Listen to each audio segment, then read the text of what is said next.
Հերթական իշխանական վախերի ցուցակում առաջին օրից հայտարարել ենք, որ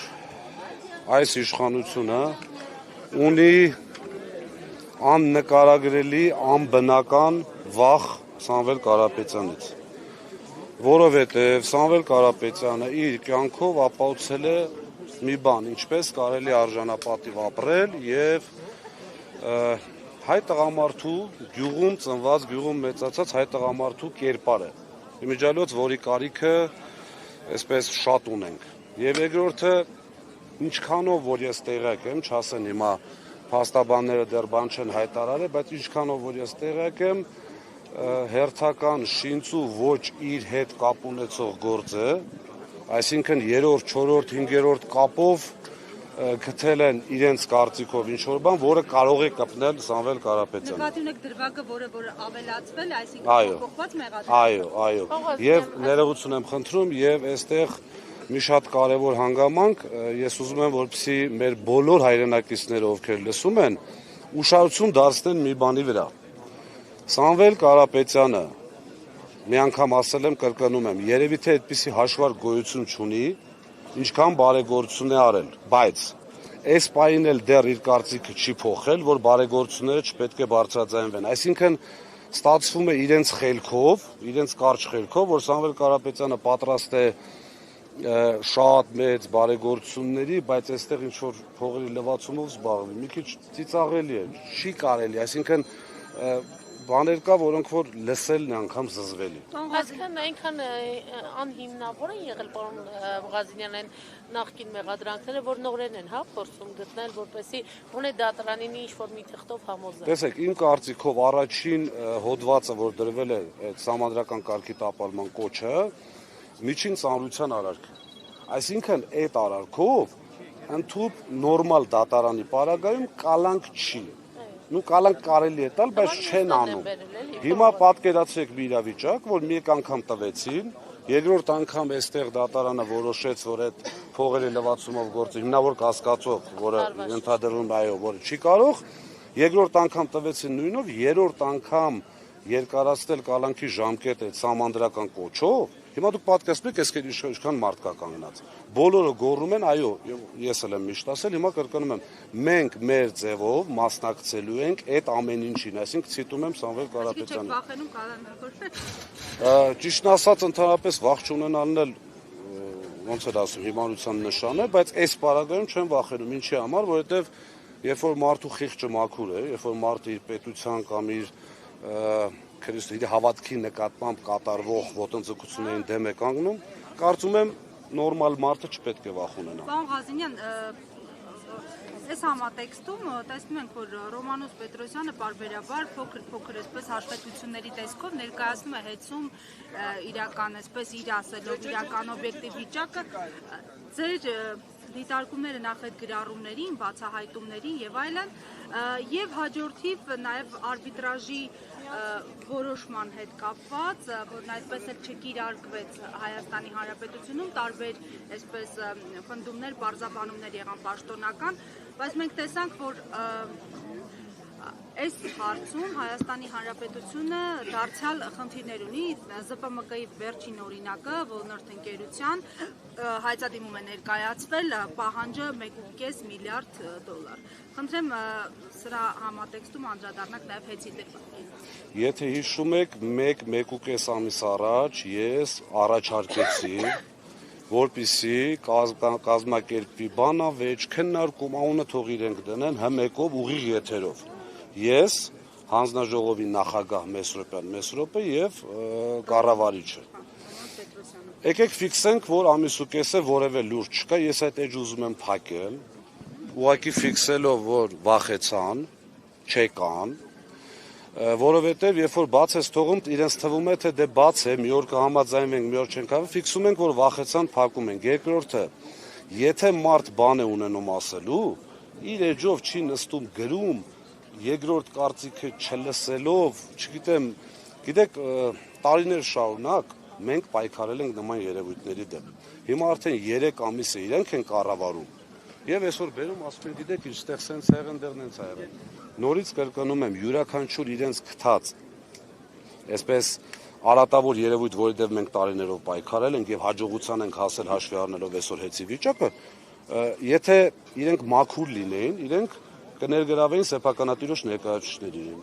Առաջի օրը այն չեկած արդեն ես ձև չունեի աշխատելու, ապօրինի հրամանով ազատեցին։ Լավ, եթե մենք այդքան մեղավոր ենք, ինչի՞ չեք ուզում մեր հետ քննարկեք, նույն հմեկի տաղավարում ապացուցեք իմ կատարած, այսպես ասած, հանցանքները, սխալները։ Հիմա այդ վախը արդեն բնորոշում է, որ իրենք բան չունեն։ Պարոն Ղազինյան, Այդ վիճակի մասն շարունակեց նաև տեսակ արբիտրաժների հետ կապված ես դիտարկումներ արեցի։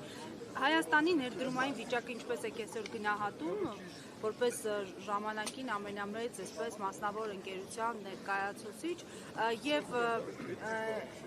ինչպես եք գնահատում այս մոտեցումը, այս արբիտրաժային այս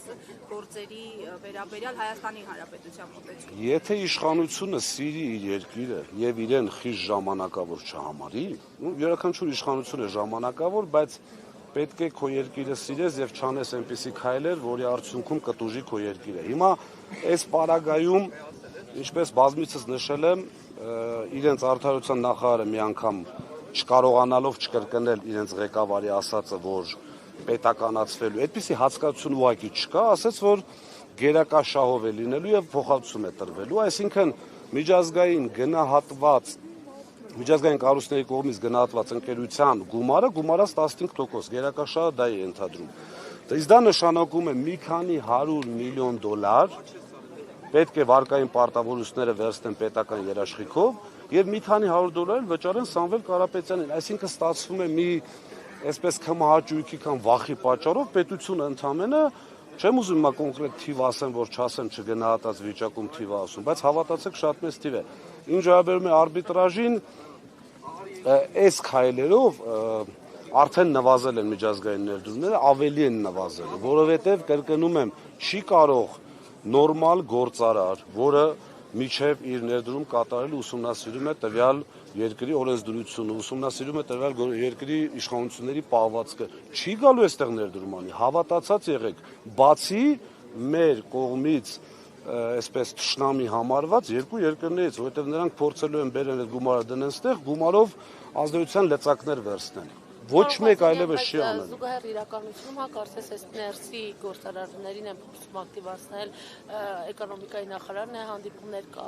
կազմակերպում, ասում են նախընտրական ինչ-որ իրենց կշիռ ունեցող մարդկանց փորձում են ներգրավել։ Նրանց արդյոք այդ գործարարները այս ռիսկերը չեն տեսնում, ներսի գործարարների մասին։ Գիտեք, իմ շփումներն էլ քիչ չեն, շրջապատել Փարքաստու քիչ չի եւ ես ճանաչում եմ եւ աշխատել եմ եւ շարունակելու եմ աշխատել եւ մտերմություն անել Հայաստանի ամենախոշոր գործարարի պարոն Կարապետյանի հետ, հավատացած եղեք այդ շոուները կազմակերպած 90 եւ ավել տոկոսը ոչ իրենց կամքով են գալիս։ Ուղղակի պատկերացրեք իրավիճակ մարդերի բիզնես, ինչ են անելու։ Չգալու դեպքում լծակներ են կիրառելու մարդկանց պատճառով։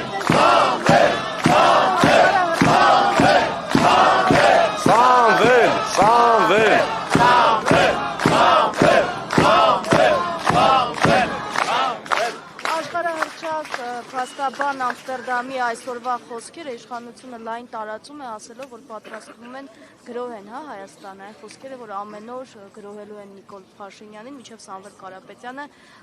ազատ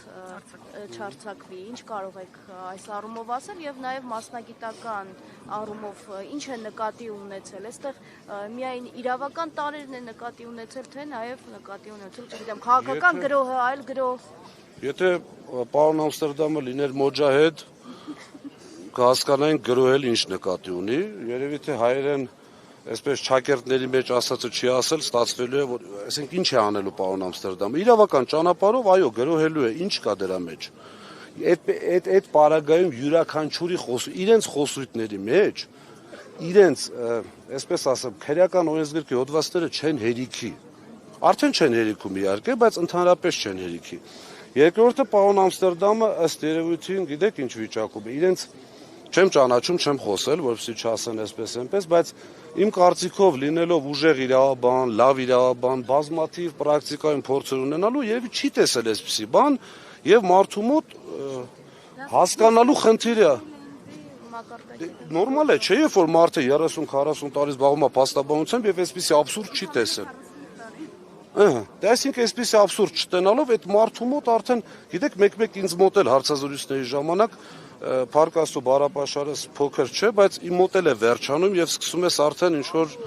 փորձում ես կառավարել, բայց սկսում ես արդեն ոչ։ Մամուլը, եթե ավարտեցի, մամուլը գրում է, որ հեծի աշխատակիցներին չեն թողնում մասնակցել այս եւ նմանատիպ այլ հավաքների միջոցառումներին։ Դուք որպես հեծի նախկին տնօրեն նաեւ վստահաբար ինչ որ կապեր եք պահպանում, կան ասեկոսներ ձեզ հասնում են խոսակցություններ այդպիսի դեպքերի իրավացի լինելու մասին։ Քիչ առաջ այստեղ հեծի անվտանգությունից էլ մարդիկ են եկել են գույքագրեն, թե ովքեր են եկել։ Իհարկե, այսինքն ես զարմանում եմ, որ դուք զարմանում եք։ Դուք հարցրեցիք ինչ եք եկել, պարոն Ղազարյան։ Չէ, կարող մի քիչ կոպիտ լինի, դրա համար չհարցրեցի։ Մեր նախկին աշխատակիցն է, որը եկել է այստեղ գույքագրի հասկանատենը ով է եկել, ով չի եկել։ Իսկ ինչ վերաբերում է։ Գիտեք, Կարող եկել էին աջակցեին այդպես, տեսեք, իրենք մի քիչ խելոքացել են։ Ես մի անգամ ասեցի, իրենք խելոքացել են եւ ժամանակին, երբ որ մենք ինֆորմացիաները ստանում էինք, այսպես 5-6 հոգանոց ժողովներ լինում, ինֆորմացիան ստանում ենք։ Հիմա արդեն սովորել են, առանձին են ասում եւ սպառնում են, որ եթե սա դուրս եկավ, խնդիր կունենաք, բայց ախր չեն կարող։ Մեծ կոլեկտիվ է, ինձ մարդիկ տեսնում են, այսպես այսօր հոգեհանգստի գնացել հեծի աշխատակցի, շատ մարդ եկել էին, աչքերով են բարևում, չգիտեմ, մարդկանց աչքերի մեջ տեսնում ես այդ անարդարությունը, ես շատ նորմալ եմ վերաբերվում։ Այո, իրենք չեն ուզում։ Վախ մարդկանց մեծերմանեն, որ աշխատանքի Ընդհանրապես վախի մթնոլորտ այսօր երկրում, երևի թե բոլոր նախկին իշխանությունները չեմ կարծում ցանկացել են, բայց ամեն դեպքում չէին ցանկանա, չէին կարող այսպիսի վախի մթնոլորտ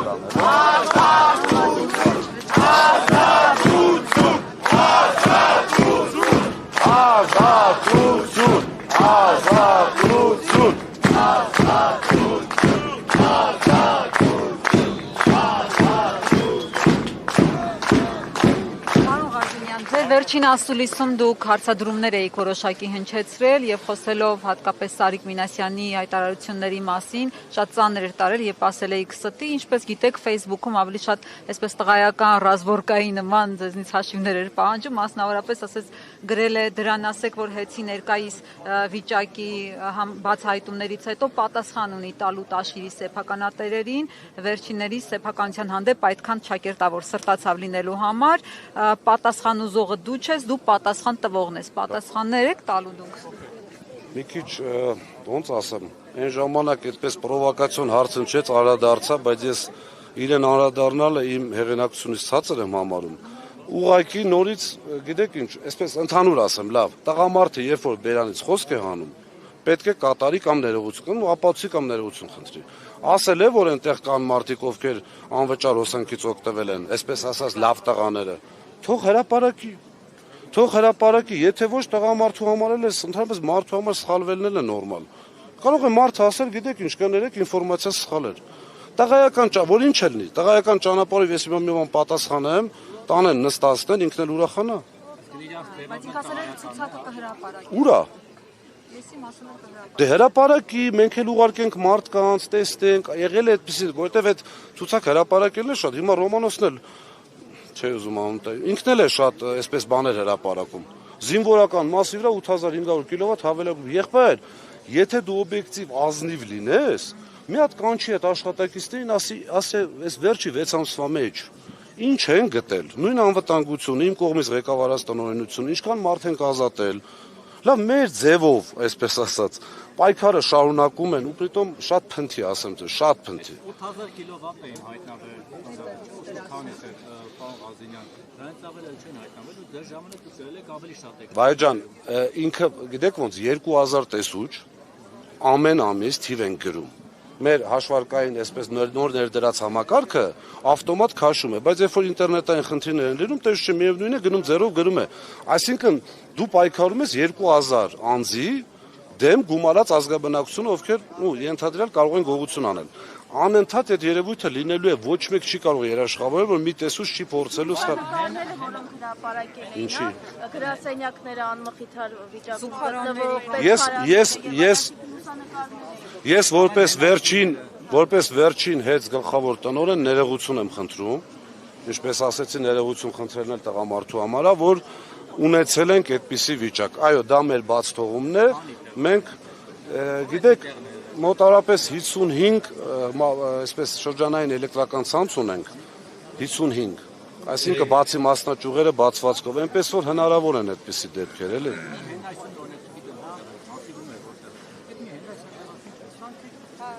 Բայջան, երբ որ ասենք տասնյակ հազարավորներ փոխվել են, հիմա մի հատ այդտեղ դրած չէ, նորից եմ կրկնում, տղամարդավարի